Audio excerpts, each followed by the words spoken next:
El lenguaje. Las palabras. Construyendo ideas. Imaginando mundos. Somos encuentro. Somos comunidad. Somos actualidad. Somos comunicación para el bienestar.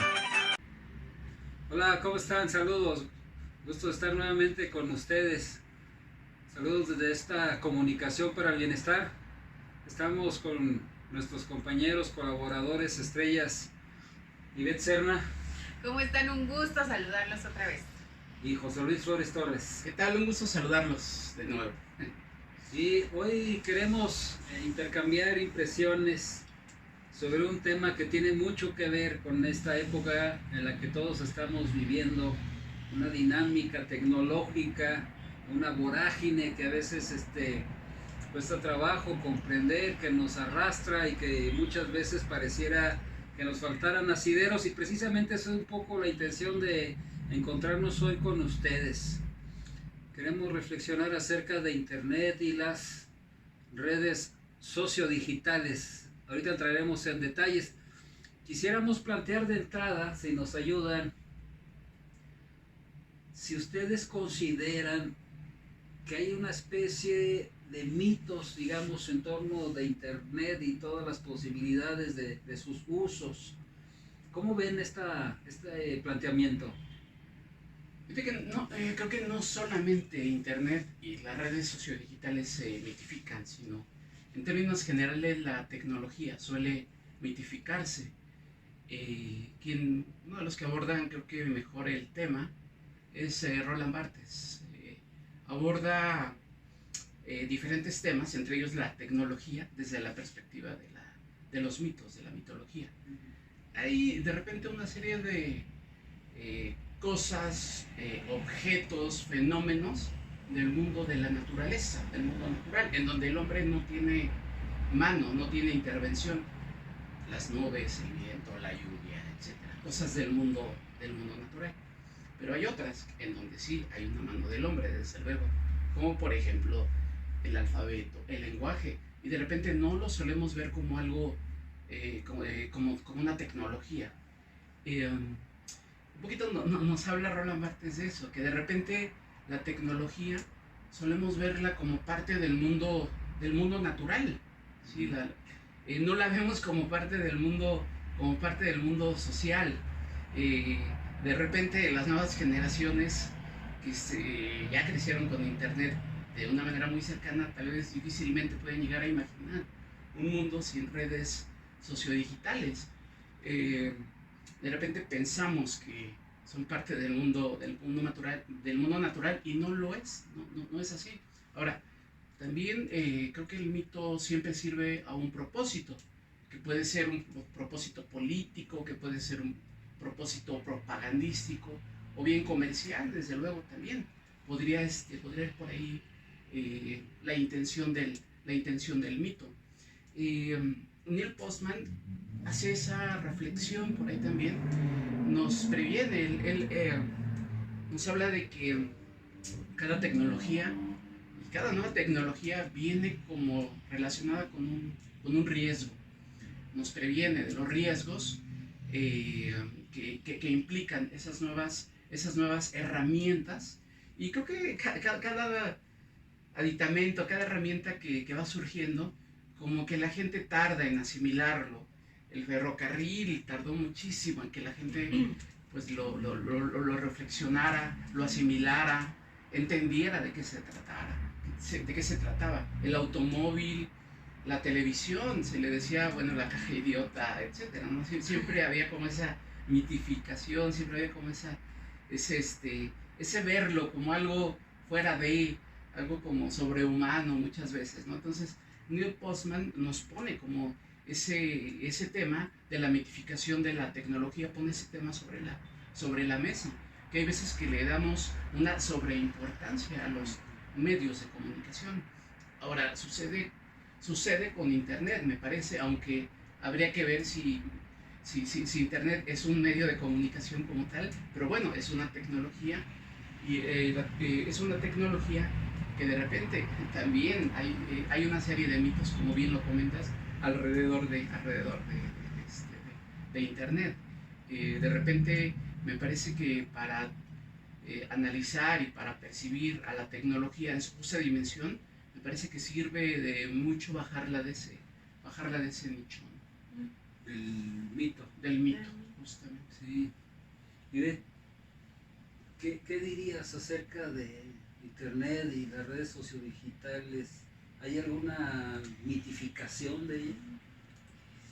Imagínense el 31 de diciembre de 1999, 11:59 de la noche, estábamos a un minuto del momento apocalíptico, ¿no?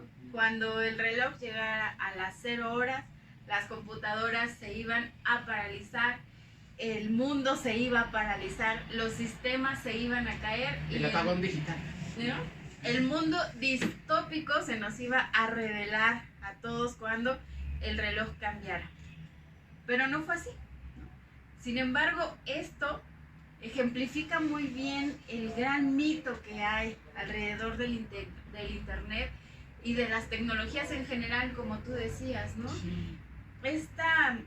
Este juego seductor entre la utopía y la distopía, entre que nos va a hacer un mundo floreciente, pero también nos va a llevar a la decadencia, es como en esta dinámica en la que siempre estamos jugando con la tecnología, ¿no? Y en el caso del Internet, los mitos se magnifican, se globalizan, se idealizan e incluso se internalizan como parte de nuestra cultura del día a día, ¿no? Y ya más concretamente en el tema de las redes sociodigitales o del Internet, pues hay un montón de mitos, ¿no?, que podemos identificar. Por ejemplo, la democracia, que las redes sociodigitales son espacios democráticos, de libre participación, donde todos tenemos la misma oportunidad de voz y todos tenemos la misma oportunidad de responder a aquel que fuera del Internet o cuando no había Internet parecían inalcanzables, ¿no? Yo ahora le puedo contestar al presidente o preguntarle directamente, que es mi amigo además, o preguntarle directamente al presidente municipal qué está pasando con la obra en mi calle, ¿no? Ya nos iguala la red sociodigital. Ese para mí es uno de los grandes mitos, ¿no? La democracia. Otro mito que yo veo sería la gratuidad, ¿no? Pareciera que el Internet es gratis. Incluso este es un gran tema electoral, ahorita que estamos en vísperas de elecciones y acaban de comenzar las campañas electorales. Estos gurús de la comunicación política digital venden las estrategias digitales como algo que no cuesta, como algo que es gratis, como algo que hay que usar porque pues está ahí, no cuesta un peso, cuando la realidad es diferente, ¿no? Una estrategia de comunicación digital en forma es una de las plataformas más costosas que hay, incluso a la par o superior que una campaña de tierra. En este momento de pandemia, el gasto digital va a superar mucho el gasto en tierra. Entonces, el acceso gratuito, incluso nosotros cuando agarramos el teléfono y me meto a mi red, a Facebook, a Twitter, yo estoy sintiendo que es gratis, ¿no? Porque en ese momento no estoy viendo que me están cobrando por ese servicio o que alguien está pagando porque yo esté navegando ahí, o cuánto me cuesta que yo tenga una cuenta en estas plataformas, y no nada más en cuestión de dinero, ¿no? En otro tipo de intercambio comercial.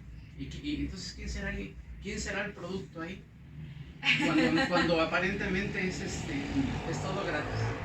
Pues lo discutíamos estos días, lo veíamos hace rato, que pues el producto somos nosotros, ¿no? Sí. No nos cuesta porque lo que se vende somos nosotros, es nuestro tiempo, es nuestra atención, es nuestra vista, al que está pagando por promocionarse, por estar ahí. Ya ni siquiera un like, sino simplemente estar ahí viendo, dedicándole tiempo. Fíjate, ese podría ser otro mito, ¿no? El gran mito de que somos el usuario cuando en realidad somos el producto, ¿no? Fíjate lo que estoy diciendo, ¿no? Sí. Perdón, nada más un paréntesis aquí. ¿Por qué no nos comentas a qué te refieres cuando dices campaña de tierra? Ah, bueno, la campaña de tierra en una estrategia electoral es aquella que hace el candidato pues, cuando va a la colonia, cuando recorre las calles, cuando va a tocarte para entregarte su volante, la rosa, las madres, ¿no? La despensa. Esos recorridos a pie, pues, por la colonia, por las calles, eso es lo que se llama campaña de tierra. Y la diferencia con la campaña... La campaña digital o campaña de aire, que es lo que conocemos, pues es aquella campaña que se hace en los medios de comunicación masivos tradicionales y que, bueno, de Obama para acá hay un boom por llevar estas estrategias electorales pues a las plataformas sociodigitales, principalmente en Facebook, en Twitter y en YouTube. Ya. Con todo esto a mí me hacen pensar, hay un relato mítico en el Génesis bíblico, que es una referencia de todas las religiones abrámicas, el Islam, el judaísmo y el cristianismo. El primer uso de la tecnología fue bastante nocivo. Caín le arrebata la vida a Abel y bueno, se debate entre los especialistas si usó alguna herramienta para este fin. Hay muchos que creen que pudo haber sido una piedra o algún otro objeto. Pensando que fuera una piedra, demos por buena esa hipótesis ahorita. La piedra no tenía ninguna intención nociva ni benévola. El problema estaba, digamos poéticamente, en el corazón de Caín, ¿no? El problema estaba en Caín, no en la piedra, ¿no? Y me parece que esto es algo que también sucede con otras tecnologías no tan sofisticadas o muy sofisticadas, pensando especialmente en las llamadas TICs, ¿verdad? Las tecnologías de la información y la comunicación. El problema no está en la tecnología, sino en los usos de quienes pueden tener ciertos controles y al final también de los mismos usuarios que podrían ser la misma mercancía de las redes sociodigitales. ¿Por qué no nos ayudan a esclarecer por qué, por lo menos en Comunicación para el Bienestar y en algunos otros espacios, preferimos decir redes sociodigitales y no redes sociales? Profe. Antes de hacer ese comentario que pone sobre la mesa, fíjate que me llama la atención este relato, esta anécdota que cuentas, porque creo que sirve mucho para entender la definición de la tecnología y cómo uno de los filósofos que creo que estuvieron un poquito más adelantados a su tiempo, como Marshall McLuhan, las define como extensiones del hombre. Es decir, cómo las tecnologías de alguna manera están funcionando como una extensión de una parte de nuestras extremidades, una parte de nuestro cuerpo.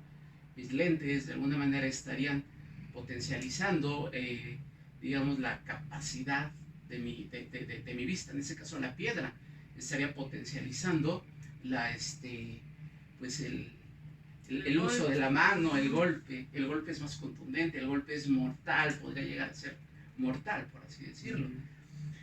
Y eso me da pie para explicar justamente lo que tú planteas, es decir, la diferencia entre las redes sociales y las redes sociodigitales, es decir, teniendo redes como formas de organización humana y formas de organización social, es decir, aquí habría una red, es decir, un grupo de personas que está entrelazada, que tiene lazos afectivos, lazos de amistad, que intercambiamos información, que intercambiamos palabras, comunicación, etcétera, pero lo hacemos en la realidad offline, en la realidad real, por así decirlo. Pero esto pequeño, tú trasládalo a la manera en la que funciona una familia, ¿sí? Una familia en donde de alguna manera pues hay una forma de relación, hay formas de relación, padres, madres, pero también hay está el papá que tiene una mayor jerarquía, que tal vez los hijos, la mamá que también tiene mayor jerarquía, es decir, hay jerarquías, son redes jerarquizadas. Velo a nivel país, velo a nivel municipio, es decir, redes de relaciones, es decir, grupos de relaciones, personas que están entrelazadas. ¿A partir de qué? A partir de contactos, a partir de comunicación, a partir de capital social, de confianza, de relaciones sociales de ayuda, o de perjudicar en algún momento también, sacar Sí. algún provecho, ya en el mundo de la política o en el mundo del comercio, etcétera. Pero fíjate que cuando pasamos a las redes sociodigitales, de repente es de uso bastante común el llamarle a Facebook, a todo eso, redes sociales. Pero en realidad tendríamos que llamarle redes sociodigitales, justamente porque son redes, por una parte, potencializadas. Como explicábamos ahorita el tema de McLuhan, cómo define a la comunicación, a los medios de comunicación y a la tecnología como extensiones del hombre, es decir, potencializan alguna capacidad del ser humano. Entonces, las redes sociodigitales de alguna manera estarían potencializando pues, las capacidades de las redes sociales. Las redes sociodigitales pues tendrían capacidades tal vez de establecer contactos a lo mejor a distancia, en tiempo real, utilizando diversos recursos como el video, como el audio, como el texto, etc.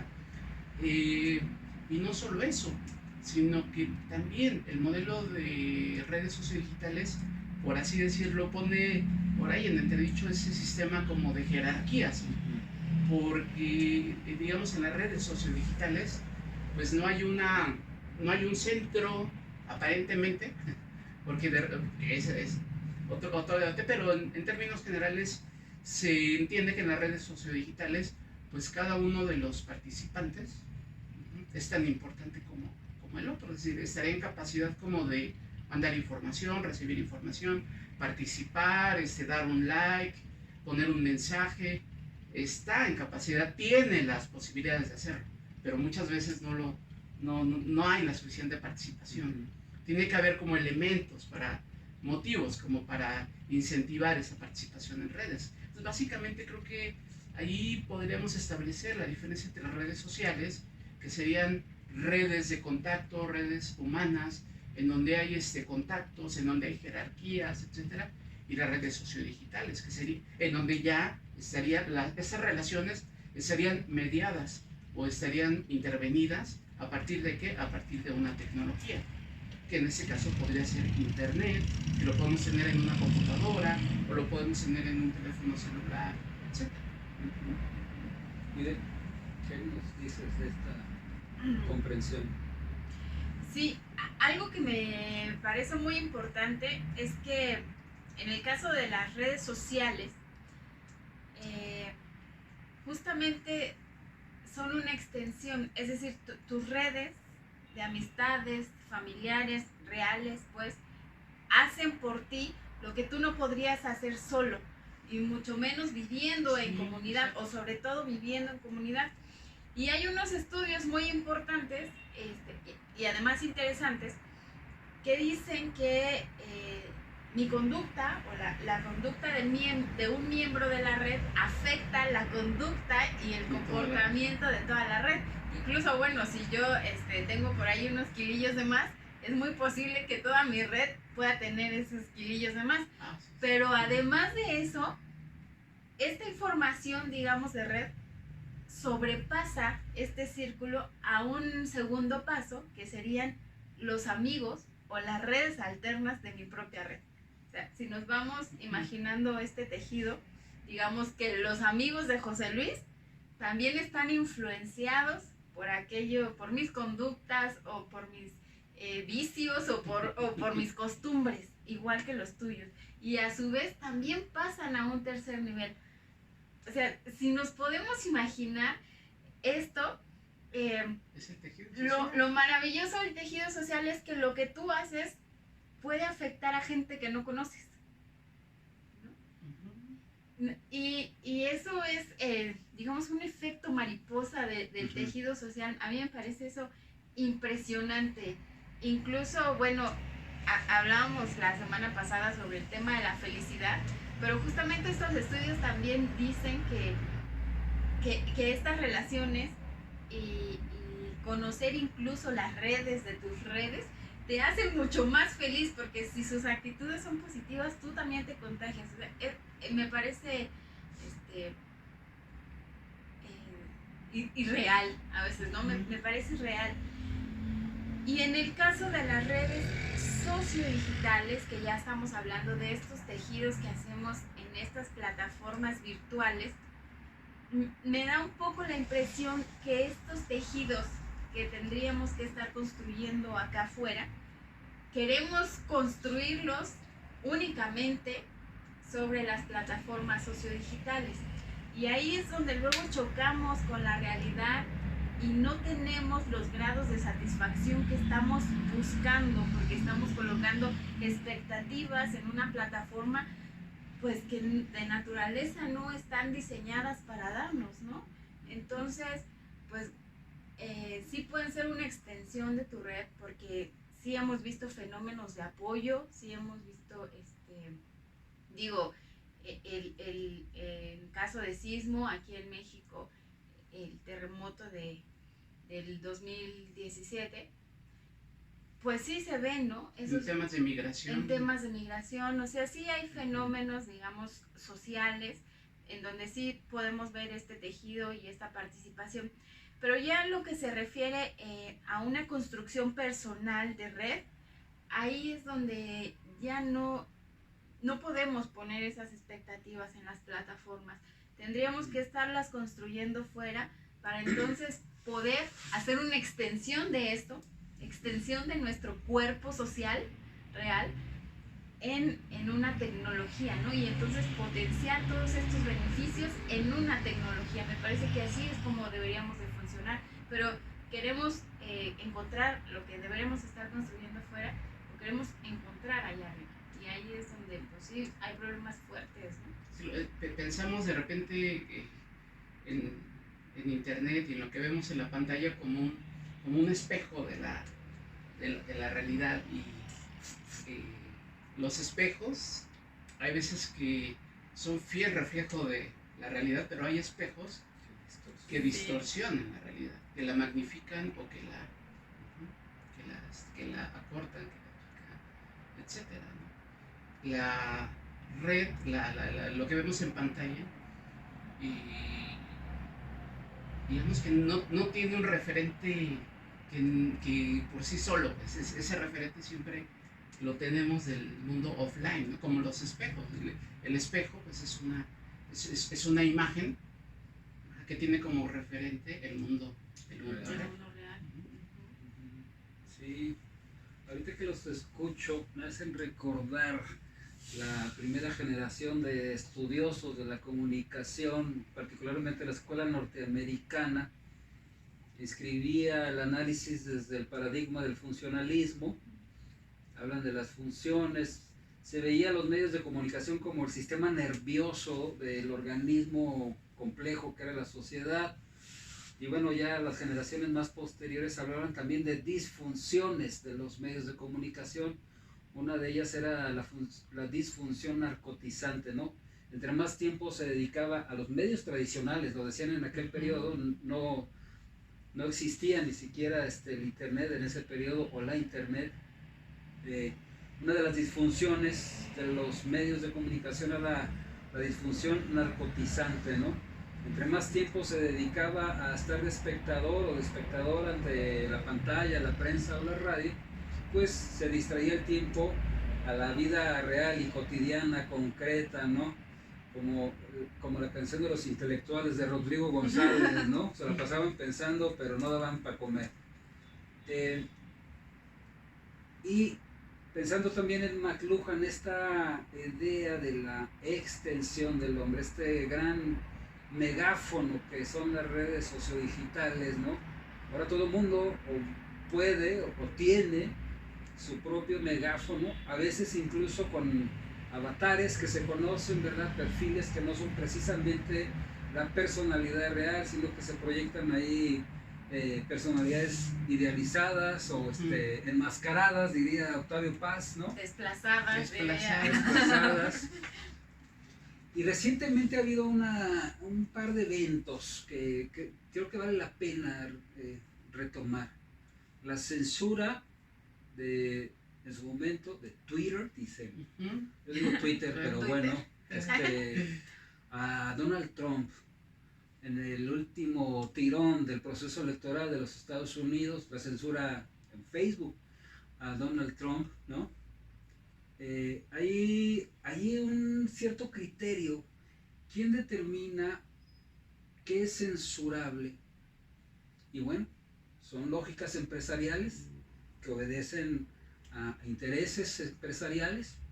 Hay una coyuntura electoral y por ahí hubo voces, por ejemplo Andrés Manuel, que decía que no correspondía a la lógica empresarial este tipo de censura, ¿no? Incluso planteaba la posibilidad de que hubiera alguien creara una red sociodigital mexicana para salvar este cerco informativo. Y vamos, en la trayectoria del actual presidente de México, él conoció lo que era un cerco informativo a través de los medios tradicionales y él llamó en su momento precisamente la posibilidad de romper ese cerco apoyado en estas redes, benditas redes, dijo, benditas redes sociodigitales.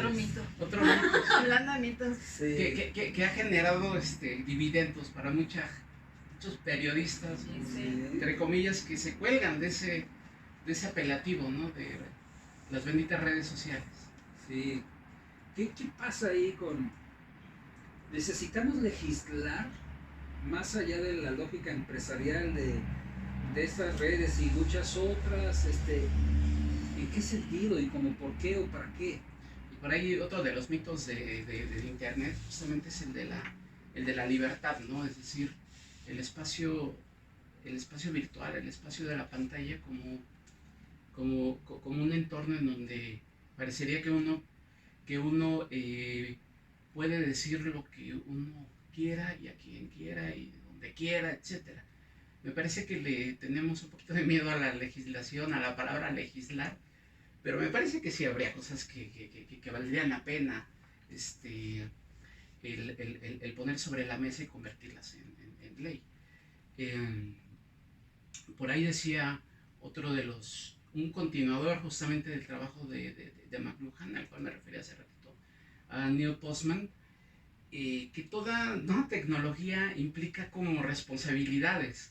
Y de repente esas responsabilidades no se ven demasiado en mucha gente que publica cosas, que publica mentiras, que publica cosas que él sabe que no son ciertas, pero que empieza a difundir, a diseminar, etc. Un caso que pasó hace poco, ayer en la mañana, una publicación de YouTube en donde hablaban de una periodista que había cuestionado al presidente Andrés Manuel López Obrador. Entonces decía, el presidente López Obrador se ríe de periodista que trabaja en el periódico Reforma. Pero yo me di cuenta de que esa periodista no trabaja en el periódico Reforma. Entonces quería poner ahí un comentario para hacer la aclaración. Tal vez quien lo publicó a lo mejor no sabe, no sé. Digo, quiero actuar de buena fe, quiero pensar de buena fe, inocentemente, que a lo mejor quien hizo esa publicación pues se confundió o algo por el estilo, pero cuando trato de escribir esa aclaración me doy cuenta de que pues el creador del contenido pues bloqueó las participaciones. Es decir, no había posibilidad de interactuar, no había posibilidad de aclarar, de hacer un diálogo, etc. Es decir, y ahí tenía todos los elementos para ver que era totalmente una mentira. Es decir, había ahí una intención pues de meritar el trabajo de esta periodista que estaba haciendo su trabajo y lo estaba haciendo bien. Digo, más allá del caso que pones de Donald Trump y de la censura, etcétera, creo que son más preocupantes estos microcasos por ahí que podemos ver todos los días, por ahí en gente que publica cosas inexactas, que publica mentiras, etcétera. Me parece que ahí habría dos cosas. Creo que no nada más la parte de la legislación, sino también una responsabilidad personal, es decir, lo que le llaman la ciudadanía digital, es decir, ser ciudadano no nada más fuera de la red, sino ser ciudadano, ser responsable, ¿sí? Hacerte cargo de tus palabras, respaldarlas con hechos, con argumentos, ¿sí? Y que esas palabras pueden tener un eco y pueden tener una consecuencia, como bien lo comentabas, es decir, lo que afecta en una parte de la red, ¿sí? Termina afectando a toda la red, ¿no? Entonces me preocupa, creo que mucho más esa parte, digo, es indispensable la parte de la legislación, pero también creo que es muchísimo más preocupante ya la parte más personal, ¿no? La parte de la responsabilidad personal acerca de lo que publicamos, cómo lo publicamos, si estamos abiertos al diálogo, si decimos mentiras, si somos conscientes de que estamos diciendo mentiras, etcétera, ¿no?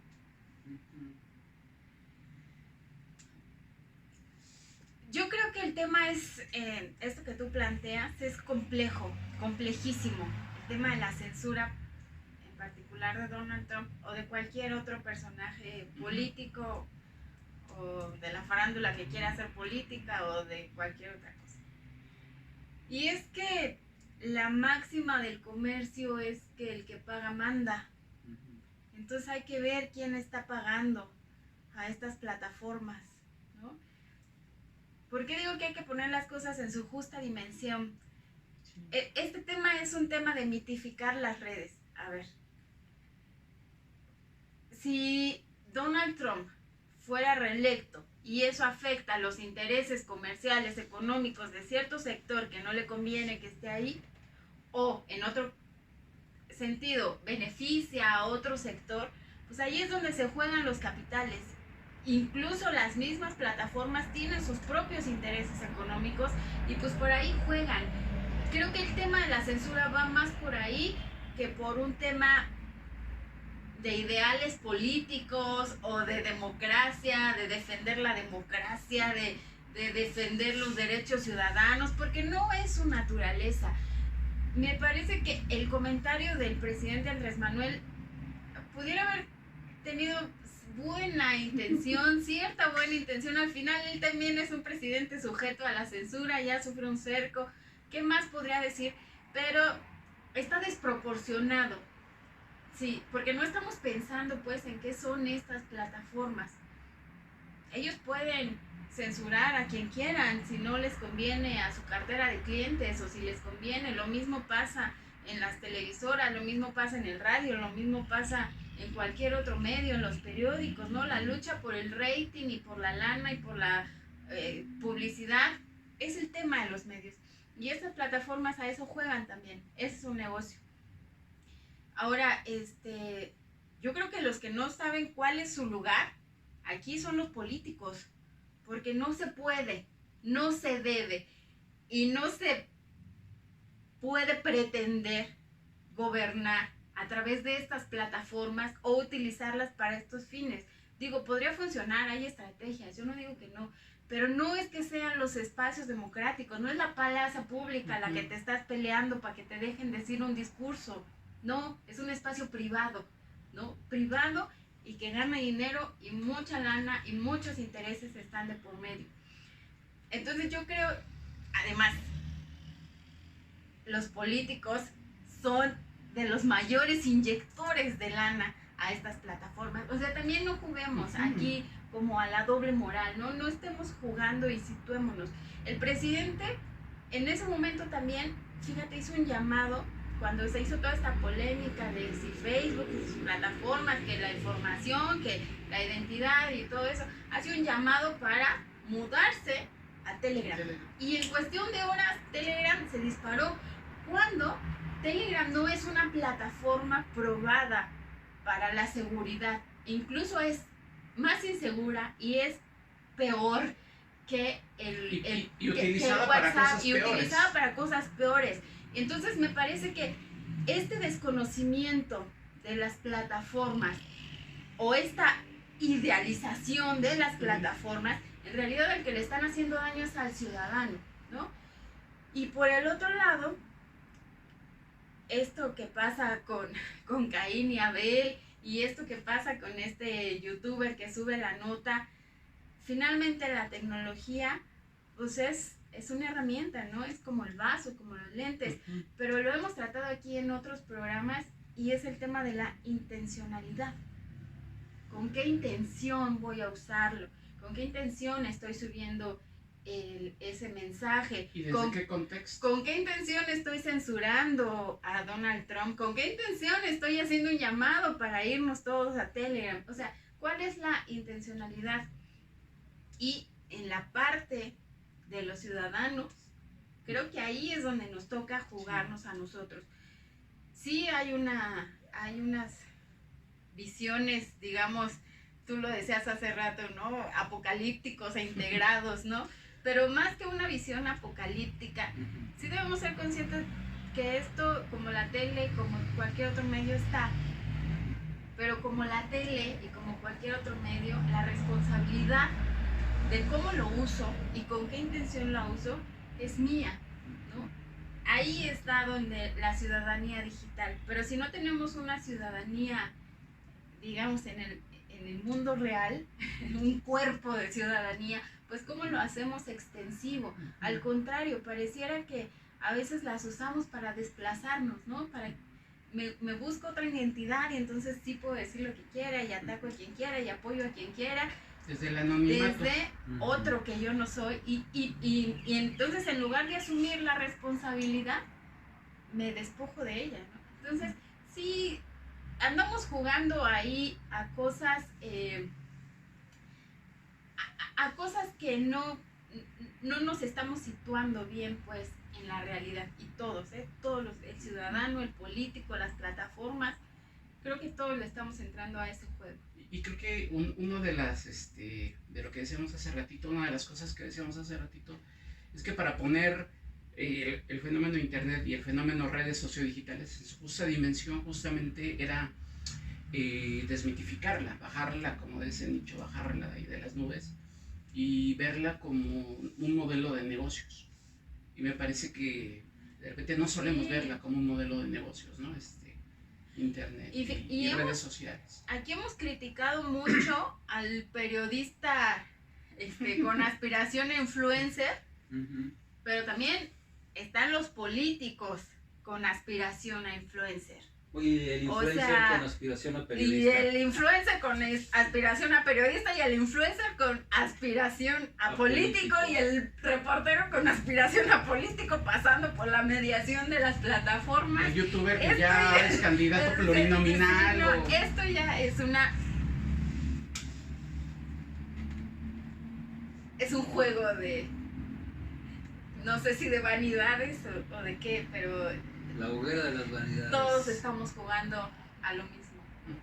Con todo esto que comentan y esta tecnofobia que pareciera inherente a la humanidad desde Caín y Abel, pasando por el Golem, Frankenstein, Metrópolis, aquella película, Blade Runner, esta tecnofobia, a pesar de que la tecnología es un producto humano, de la mano de la humanidad, son artificios humanos, pareciera que el verdadero monstruo no está en el resultado del conocimiento, está en el uso de ese conocimiento, ¿no? Y bueno, en este planteamiento del modelo de negocios, que también es importante, hay una lógica de competencia de mercado entre las diferentes plataformas sociodigitales por el acaparamiento de usuarios que en realidad son producto de tiempo, además valiosísimo, lo más valiosísimo e irrenovable que tenemos. La ciudadanía digital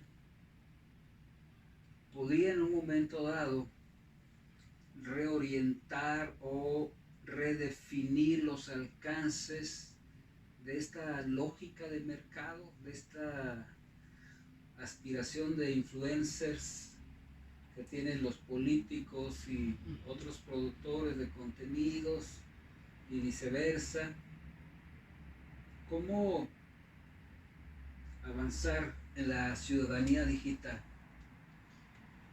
Pero esa tecnofobia a la que tú te refieres, de repente, todos los opuestos o todos los extremos, pues de repente suelen ser negativos, ¿no? Es decir, la tecnofilia, vamos a llamarle así, pues me parece que también ahí habría como que mucha irresponsabilidad, ¿no? En el mundo ideal, desde luego, en el mundo ideal, la ciudadanía digital, ¿no?, podría revertir ese mal uso, ese ver a Internet más allá de un modelo de negocios. Me parece que la tecnología en general, pues como bien lo decías hace ratito, pues no es mala ni buena de sí. Hay productos bastante interesantes, bastante buenos, desde luego, en Internet, en redes sociales. Me parece que no existiría una razón lo suficientemente poderosa como para decir ya no entres, ya no las uses. Sí. Yo creo que darle la espalda al conflicto nunca es la solución más recomendable. En el mundo ideal, desde luego, desarrollar una educación para Internet, por ejemplo, tener una accesibilidad, una conectividad, desde luego, una responsabilidad y un resguardo de nuestros derechos como ciudadanos, sean respetados, desde luego, nuestros derechos y nuestra privacidad, Ajá. que de repente es todo un problema, ¿no? El problema de la privacidad dentro de Internet. Y la seguridad, la autoseguridad también, es decir, con qué facilidad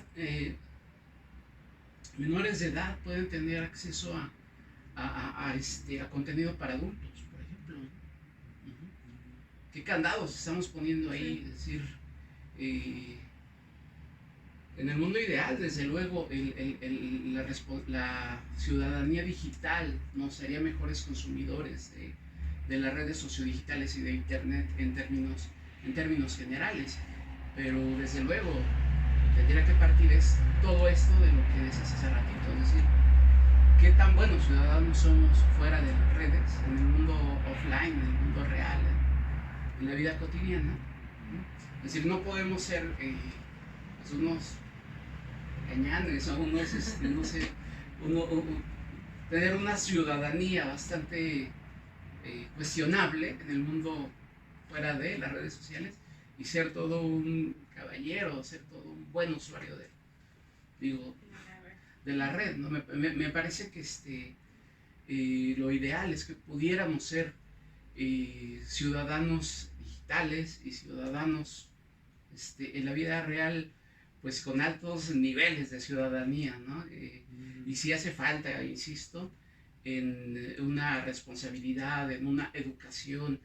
Creo que sí hace falta una educación para Internet, ¿no? Para redes sociales. La seguridad, los derechos, la accesibilidad, la usabilidad, es decir, que sean páginas. Por usabilidad me estaré refiriendo al diseño, es decir, que sean páginas amables, páginas que puedan ser fáciles de navegar, ¿no? Fáciles de manejar, etcétera, ¿no? Entonces la ciudadanía digital abarcaría todo esto, ¿no? Todo esto a lo que me he referido ahorita. Entonces, en el mundo ideal, desde luego, el tener altos índices de ciudadanía digital, pues nos haría romper con esa barrera de la censura. Incluso pues ya sería innecesaria el censurar, porque cada quien sería responsable de lo que estaría publicando, ¿no? Maestra Serna, antes de entrar al cuadro, comentabas que además habría que esperar a conocer los números de usuarios y de plataformas, en fin, de Internet, durante este año de resguardo. Sí. ¿Por qué? ¿A qué te referías? Bueno, yo les hacía una pregunta hace rato y era cómo metíamos 131 años en un mes. Imagínense 131 años en 30 días, ¿no? En 31. Y esto es porque justamente estos 131 años es el tiempo que los mexicanos estamos regalando o estamos, Dedicando. ¿cómo? Brindando, Sí, dedicando. pues regalando, porque nadie nos paga por eso, a pesar de que lo comercializan. Es el tiempo que estamos regalando, por lo menos a una empresa digital, que es pues todo el imperio de Facebook, WhatsApp y YouTube, ¿no? Imagínate, aquí traigo unos datillos. Estos son de enero del 2020, o sea, antes de iniciar el periodo de confinamiento. Y en ese entonces los mexicanos teníamos 1.500 millones de visitas al mes nada más a estas tres plataformas.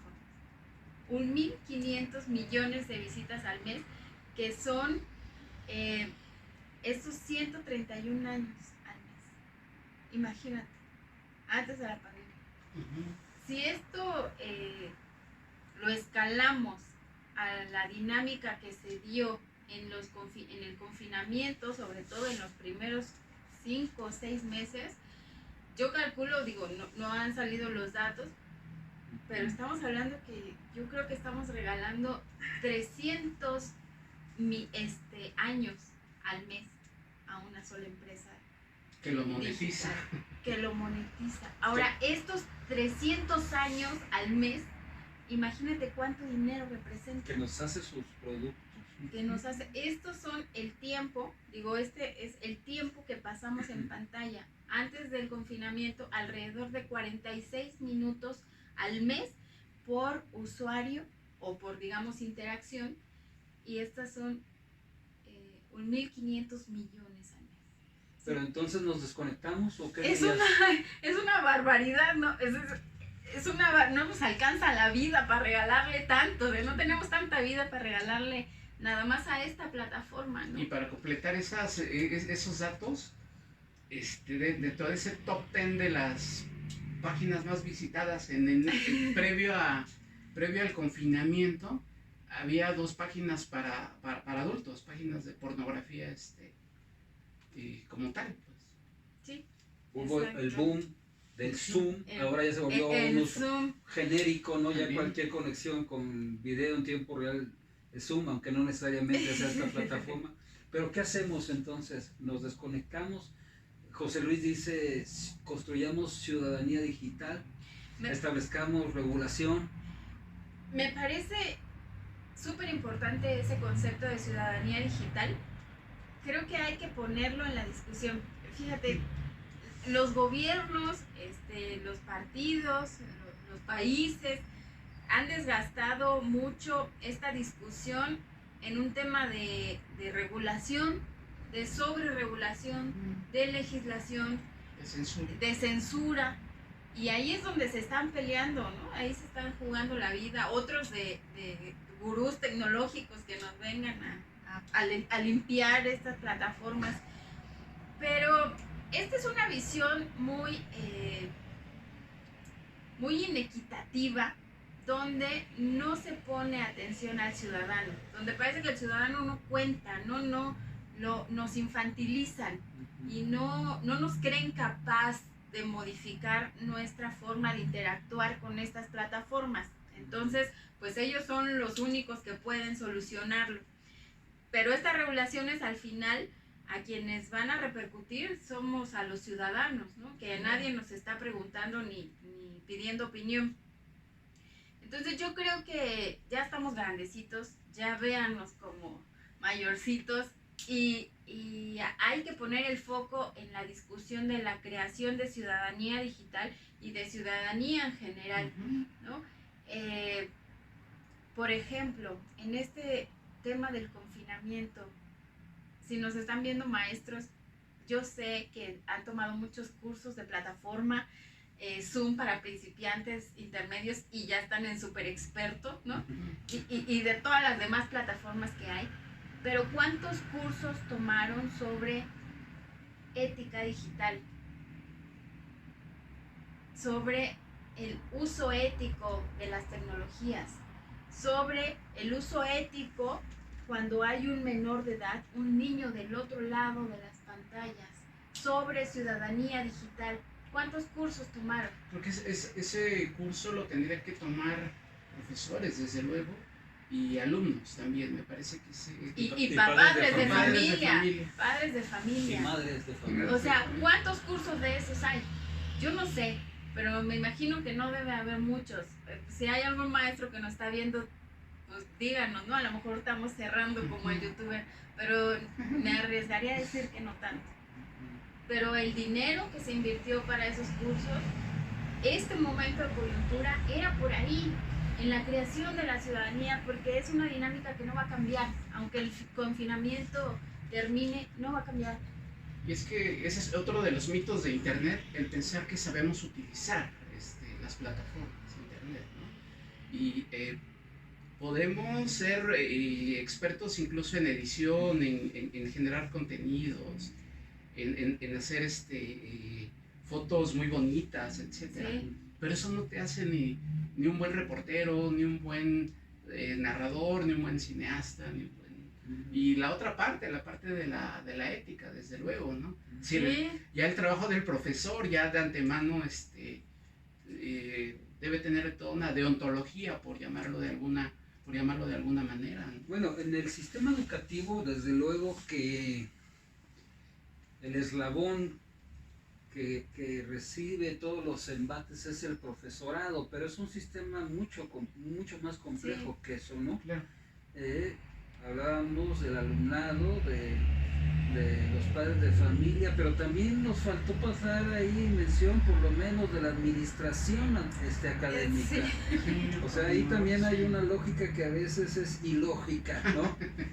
Pero bueno, Fíjate, cuando uno va a tomar un curso de manejo, lo primero que te dice un instructor, o por lo menos un instructor que se respete, digamos, es que hay una diferencia entre saber manejar y saber conducir, ¿no? Es decir, cualquiera instintivamente puede subirse a un auto y poder controlarlo, aprender a controlarlo, pero conducir implica conocer las normas de tránsito, conocer la jerarquía del uso de la calle, ¿no? El Una ética del respeto conductor. por el peatón, por el otro, el uno y uno, esas cosas que te hacen un buen conductor. fíjate que ahorita que dices eso, también es una cuestión cultural de usos y costumbres. Hay algunos usos y costumbres en la vía pública de la Ciudad de México que fuera del Valle de la Ciudad de México es tremenda grosería, mientras que aquí son cosas muy funcionales, cotidianas, y que incluso algunas autoridades a veces fomentan, como en todo el mundo el semáforo amarillo significa casi párate, ¿no? Pero en la Ciudad de México el semáforo amarillo dice métele porque ya va a ser el alto, ¿no? Sí. Es exactamente lo contrario que el resto del mundo, ¿no?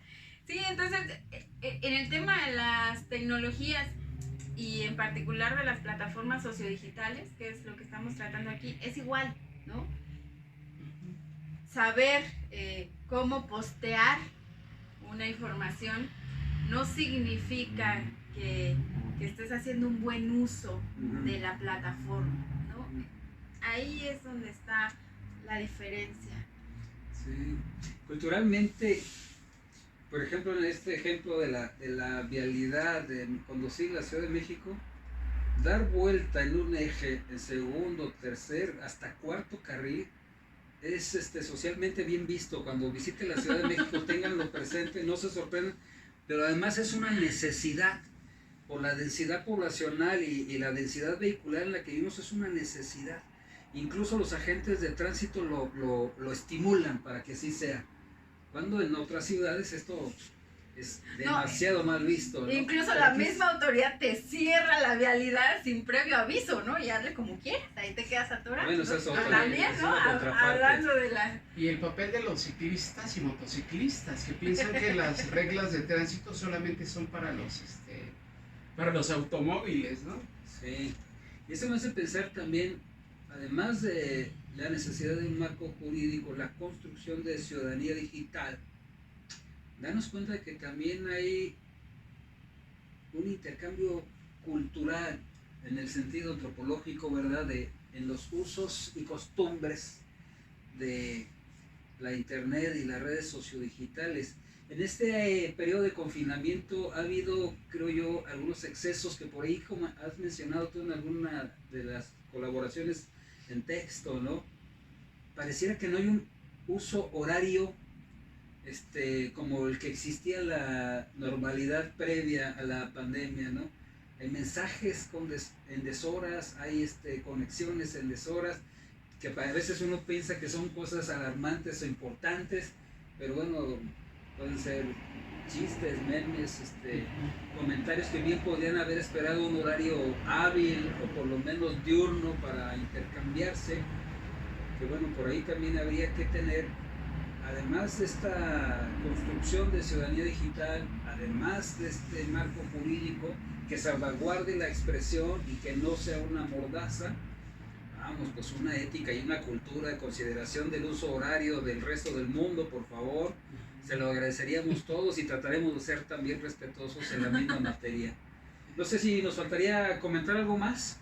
Pues ser como muy insistentes en esos mitos de Internet y de poner Internet y redes sociodigitales en su justa dimensión, como modelo de negocio, pero también como una herramienta que es valiosísima desde mi perspectiva, ¿no? Pero que desde luego nos hace falta esa educación. Damos por hecho que sabemos usarla, que sabemos manejarla, ¿no? Y de repente el mandar un mensaje a deshoras, pues es una falta de educación. O no mandarlo. Como alguien que yo conozco que no lo manda. No Por me estás ejemplo. balconeando en público. Sí, sí, por ahí, los ejemplos. ¿Qué nos faltaría? Pues yo creo, mira, en todo mundo distópico hay una resistencia, ¿no? Y en el tema de las plataformas digitales también hay una posibilidad de resistencia, y es que nos acordemos que la decisión es nuestra, que por más que me recomienden, que por más notificaciones, que por más que el algoritmo me diga que según todo mi perfil, esto es lo que tengo que ver, finalmente yo sea consciente de quien toma la decisión soy yo, de cómo uso las redes, de qué plataformas uso, de qué estoy viendo y qué estoy compartiendo. Entonces, la responsabilidad es nuestra. ¿Y de cuánto tiempo? Sobre todo, ¿de cuánto tiempo estamos regalando ahí, que ya vimos que no es poco, ¿no? Entonces, la resistencia está en recordar que la decisión es nuestra. Pues muchas gracias a ustedes por su atención. Saludamos a Perú, a Ecuador, O Bolivia. a Bolivia. Gracias por su atención. Desde luego a México. Saludamos a todas las personas que nos siguen en Estados Unidos. Ajá. Y bueno, esperamos sus comentarios, nos enriquecen mucho, la verdad son muy importantes, nos orientan, nos dan una mejor orientación acerca de cómo y por dónde abordar una reflexión seria sobre la comunicación para el bienestar. Gusto saludarles. El lenguaje.